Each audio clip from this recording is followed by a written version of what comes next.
हरिशंकर तिवारी का 90 साल की उम्र में मंगलवार को निधन। वो बीमार थे। मंगलवार शाम को भी उन्हें इलाज के लिए ले जाया गया था। उनके निधन के बाद अंतिम दर्शन के लिए घर पर भीड़ उमड़ पड़ी।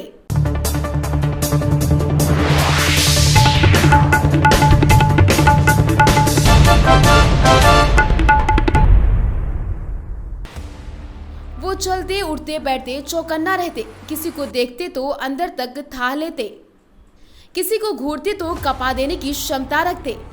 बात तो सौम्यता से करते लेकिन उसमें वजन होता। बातचीत में भी चित्त करने वाली चाल चलते। मुद्दों को बहुत देर तक नहीं खींचते।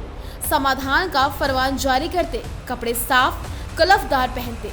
जवानी के दिनों में जब निकलते तो बहुत कम लोगों को पता होता कि इनको कहाँ जाना है। काफिला कितना भी लंबा हो लेकिन आसपास केवल विश्वसनीय लोग ही पहुँच पाते। बात हो रही हरिशंकर तिवारी की, जिनका लंबी बीमारी के बाद मंगलवार को गोरखपुर में निधन हो गया। पिछले कुछ समय से वो बीमार थे। उनके निधन के बाद मंगलवार हर राजनीतिक दल की ओर से संवेदना संदेश आए। यूपी की राजनीति में बाहुबली नेता एक आम सा विशेषण है। इस विशेषण का जन्म हरिशंकर तिवारी के साथ हुआ, जब 1980 के दशक में उन्होंने जेल में रहते हुए कांग्रेस के उम्मीदवार को हराया। वो समय था जब पूरे देश में इंदिरा गांधी के निधन के बाद कांग्रेस के लिए सहानुभूति की आंधी चल रही थी। हरिशंकर तिवारी ऐसे ही पूर्वांचल के सबसे रसूखदार ब्राह्मण राजनीति के अगुवा नहीं बने। उनकी राजनीति उस विचारधारा की उपज थी जिसमें इमरजेंसी के विरोध में तानाशाही सत्ता से लोहा लेने में हिचक नहीं दिखाई। पूर्वांचल में जयप्रकाश नारायण का आंदोलन छात्र नेताओं के लिए नर्सरी का काम कर रहा था। हरिशंकर तिवारी की छात्र राजनीति यहीं से निकली थी। हरिशंकर तिवारी की राजनीति कॉलेज की चारदीवारी से बाहर आकर आपसी वर्चस्व की लड़ाई में बदल गई। गोरखपुर विश्वविद्यालय में उनका मुकाबला बलवंत सिंह गैंग से हुआ। दोनों के बीच गोलियां चलने लगी, चाकूबाजी और मारपीट तक हुई।